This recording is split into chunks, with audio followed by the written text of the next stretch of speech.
Yeah, there you go.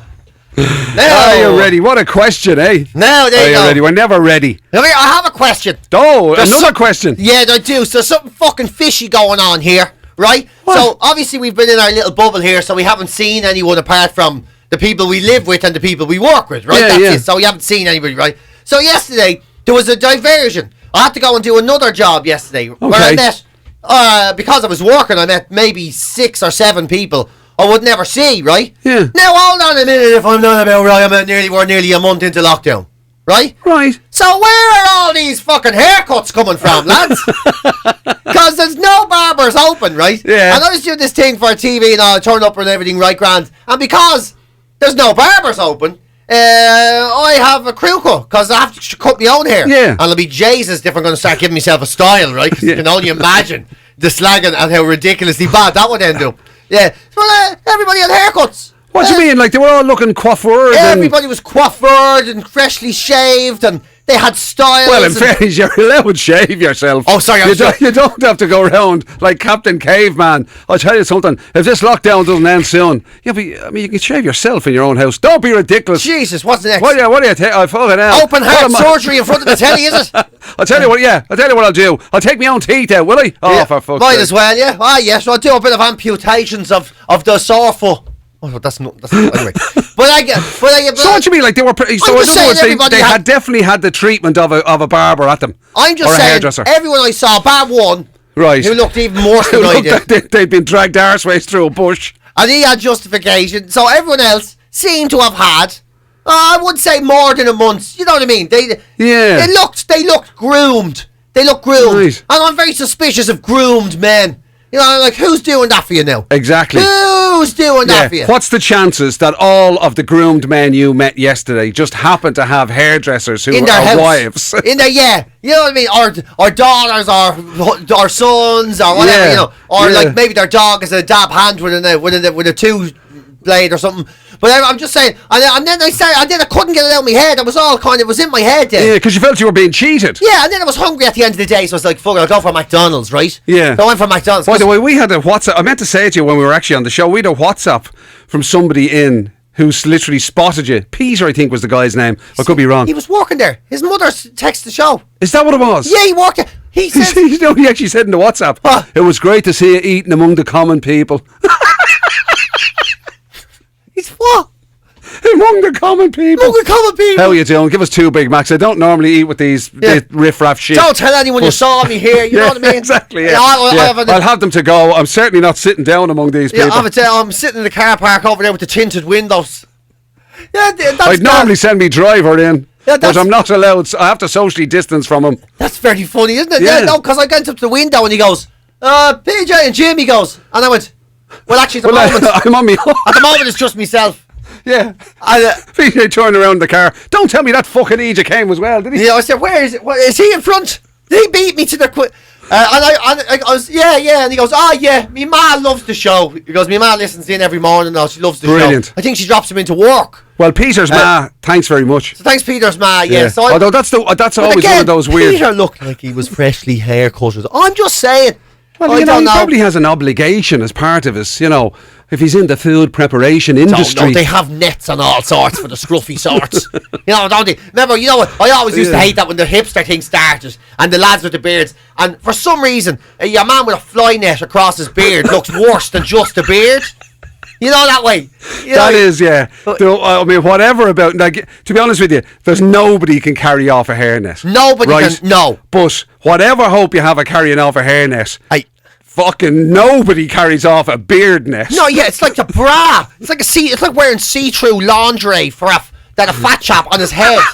You know what I mean? That's what it's like. It is. It's like somebody had what the fuck? Fishnet tights. Yes. That they stole and wrapped around their head. His entire head and just cut a little mouth. And this is. And I'm like, would you like? Was it the salty chicken? Like, I'm not taking that off you. I'm not taking that off you. Won't be served by a human. Not this Wookiee with a top knot. Get lost. I'm not into this. Yeah, I'm really old school like that. I mean, I know, like, you know, there's standards and whatever, and you have to health and safety and hygiene and everything. But oh my God, that's a hell of a fucking thing to see, isn't it? I'll be there. Honestly, I'll take the chances. And you know, there's probably lads who are so proud of their facial hair, their beards, and their mustaches and everything, that they probably wear them voluntarily to keep things from, you know. Oh, they do, you know, to keep them in shape and keep them in good nick and all. Off, and then they make it worse by wearing a hammock on their face. They've got a hammock and a bra top on their head. Well, you know what I mean? Safety first around here and everything. You know, we have to, our customers are first. So the other thing that strikes me about that chap saying that to you in McDonald's is him saying to you, right? He spotted you and he went, "Oh, my ma loves the show," right? Yeah, and it's that ultimate thing of like it's straight away. Once upon a time, it would have been, "I love the show" or whatever, but it was straight away putting you into old person category. Yeah, you're like me, the kind of stuff me ma's into, because that used to be an insult to somebody. That if you said like, "Jeez, that's the kind of shit your dad be into." Yeah, look at your dad. Oh, look at the L one over here. All that, you know. And now you're somebody that people's ma's love. Yeah, I'm a fan, but Daniel O'Donnell. I'm a fan. You know, we're like the that. Comedic Daniel O'Donnell. We're the affectionate old. You know, like we should. You know what I mean? L ones have because that would annoy me, or not annoy me, but it would be so frustrating. Years ago. No, but if imagine if there's people, and there probably are, there's probably people out there who, when they're talking about it, right, they'll say, "Oh yeah, no, do you ever hear that? Do you ever hear the two old codgers and the two old lads in the morning there on?" And imagine if you heard that about yourself. No, and you go, you do. I was thinking that your ma was listening to them. She was laughing some joke and all, some old fella's joke they were telling. You know, mother-in-laws or something they were on about. Well, that's probably true. Imagine if that somebody's out there thinking, "Yeah, I listen to them too." What are they called? PJ and G, you know, the two owl lads in the morning there. I listen to them on sometimes. My dad does have it on. Yeah. Oh my God, that'd be so. Imagine how insulted. Oh, I never forget. I remember doing a gig one day, and I met this. You know, I did a gig, and I'm chatting to this woman after it. You know, and you kind of always assume people are the same age as yourself. Yeah. You know? And I was like, Jesus. We're getting on fairly well here, you know, building up a little bit of conversation and everything. Yeah. And you know, I was like, "Oh, yeah." And you start thinking, I don't know, should I say something else now? Or whatever. You know. It was that sort of moment in the conversation where it's like, "No, do I actually say, listen, you know, what are you doing tomorrow night?" Or it's one of them. Yeah, it's one of them where you kind of go, right, we either walk away now and forever hold our peace, or one of us says something, and we're both kind of seem to be reluctant to leave. Yeah, that moment. yeah. And then so I was like, "Oh, okay." I said, "So are you just hanging around or what is it?" She goes, "Yeah, I'm just waiting for me ma. Like she's the reason I'm here, because she loves your stuff." I remember watching it when I was a kid. I was like, Jesus. That's a shocking. You remember what? That's a shocking. When I was young, when I used to be like, because it was on a Monday night, I'd be like, "Oh, please let me watch it before I go to bed." No, I'm there. For fuck's sake. I said, "Are you serious?" I was there going, I was 30, I was 29 when I recorded it, and she would have been, oh my God, she's like 10 years younger than me or so. I was like, this is that's nasty. Especially since prior to that, you were literally thinking, maybe I'll ask this girl out. Then suddenly we're building up a dynamic, and she was basically thinking. You literally went from that to fecking, I don't know, Jimmy Savile. Yeah. And she was hanging on basically, so her ma would say hello. Her ma was whatever, like, you know, off changing her hips or whatever. Yeah. And she was coming back.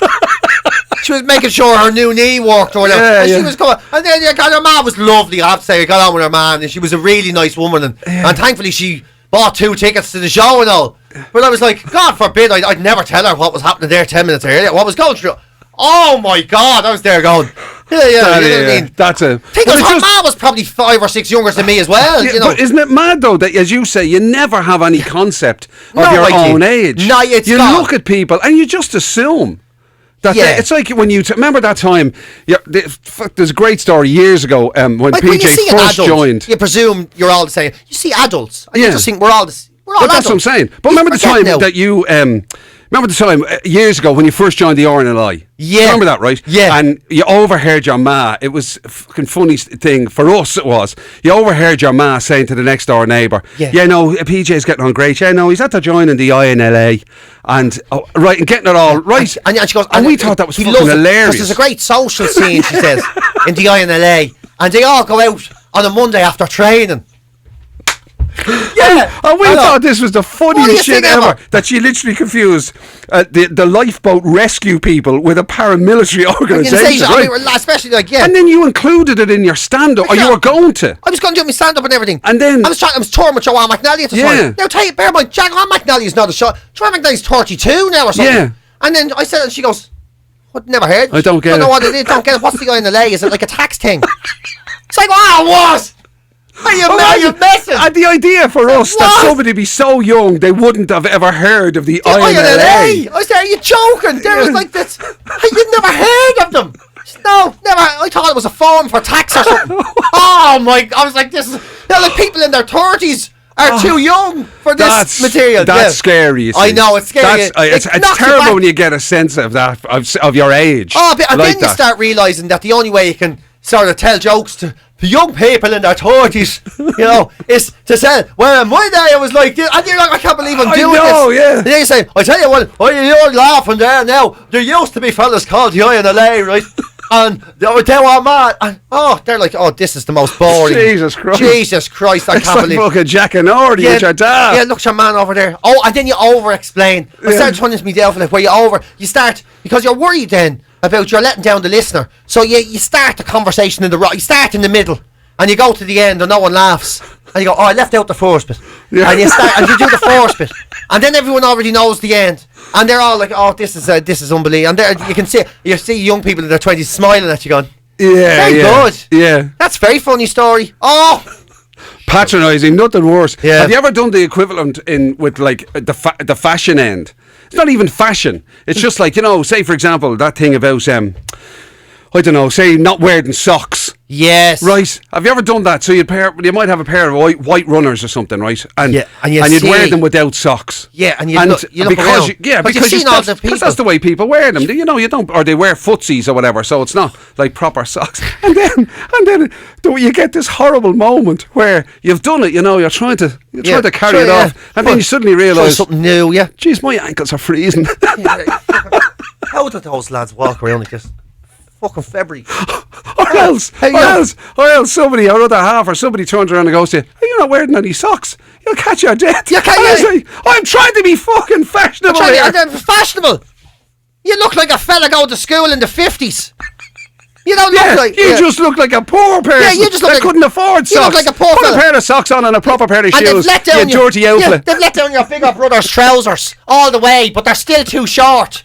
And they couldn't find a pair of stockings for you. Yeah. So now you're just walking around like you're going to school. Oh, miss. Because you're too old to look cool, so you just look poor. And you're like, these jeans were 140 quid. But bigger fool you for paying them. It's a nightmare, isn't it? When you try and you just have to let it go. I know, and as well, I'm very round-headed, right? So it goes against me. So even when what an amazing statement. Some people would say, I'm quite level-headed, or I'm very round-headed. Yeah, I'm very round-headed. Everything's so circular. And it's very hard to pull off any fashion. Even when I was young enough for fashion, it's very hard to pull it off because it was just this round head. So I remember all these lads who were buying these sort of coats, and they were deadly looking. They were these blue coats that like sort of. It was around the early sort of 2000s, right? Yeah. And they weren't halfway down thing, but like the length of it, like a Canada Goose jacket, and they were real light. You could wear them in the summer and all, and they looked deadly. And if you put a hood out over the back of it, and I remember they looked fucking brilliant, right? Yeah. And I remember putting it on and looking at myself in the mirror, and I said to a woman in the shop, I went, "Oh my god, these look so cool and everything." And I look like I'm a fella cleaning up an accident in a hospital. And she started laughing so much, and she goes, "I don't know why it doesn't work. I don't know what." And I says, "I do. It's because my head is so round. I look like an extra of a fucking movie. I look like oh my god, look how round my head is. Whatever it was about this jacket and the lead of it set off the round." And I was there, I can never. And she was there, and she goes, "Yeah, you do." She was like, "You do. It is round." I was like, "I can't believe this." And I had a bit more weight on me at the time, so it was like it was not just round, but it was inflated. It was. I'm like kind of O'Neill's football now. It was fucking beach ball then. So like this beach ball headed fella with uneven ears wearing a Mac that belonged in a hospital ward. Like I was there. Oh, I can never do fashion. I can never do fashion. You look like the lad from the packing department. How are you doing? Box, is it? You need me collected? That's exactly what I look like. I look like the fella in those videos that has accidents at work. Yeah. That's what I look like, yeah. It's like, I remember going to a lad's wedding once, right? And it was a summer wedding. You know, it was on the summertime and all that sort of stuff. So it's like, you know, and you kind of think to yourself, like, you're going to go to this wedding or whatever, and, you know, like, it's going to be, like, it's a lovely sunny day, you know what I mean, and all that sort of stuff. You know, you're thinking, we'd be heading like a black suit or a dark navy or whatever, right? Which is what I should have fucking done. But of course, what did I do? Only I thought, well, no, it's a summer wedding, you know what I mean? And you have made an effort. Cutting a dash or whatever. The worst thing a man can do sometimes is make an effort. Absolutely. So I got this suit, right? And it was a sort of a creamy colour, you know what I mean? Oh yeah. And, like a very, and you know, you're supposed to, and your man dressed me up in it, and you know, set it off with like a powder blue shirt. And what made you feel like $1 million? You know, and I thought I was cutting a dash in this cream suit. Geez. And I went up to the wedding. Before we even went into the wedding, right? A lad that I knew, because it was a lad I used to work with. Another lad came up to me and went, "Give us $2.99."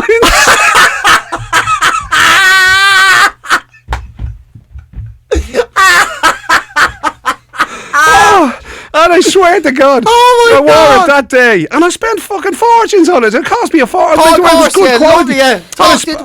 Because I convinced myself I'd wear it as a blazer and all sorts. And it never saw the light. Never again. Literally one wear. Yeah, never and self-conscious all day. And it stayed in the wardrobe till eventually Yvonne gave it away or something. Yeah, you start blaming someone else and you start going, how the fuck did you see me in this and not say something? The fucking state of me. And you have me walking up here and everybody in brown and all. Oh my God, I stand out like a million. I'm looking at me with me crocodile shoes and everything. Oh jeez. Give us $2.99, the bastard. Yeah, straight. It's amazing the way you feel. How you can feel amazing, and then in a second you suddenly it's like the Emperor's New Clothes. The world caught around you. I tell you, I'd have happily, if it had been allowed, I'd have happily went and gotten into the car and drove. I think that's what I do. I think I'd be there. Oh my God, right, I'm off. The only good thing that came out of that was I kind of in the mood for a 99 now. Same here. I'm going to have a 99 and inflate me head.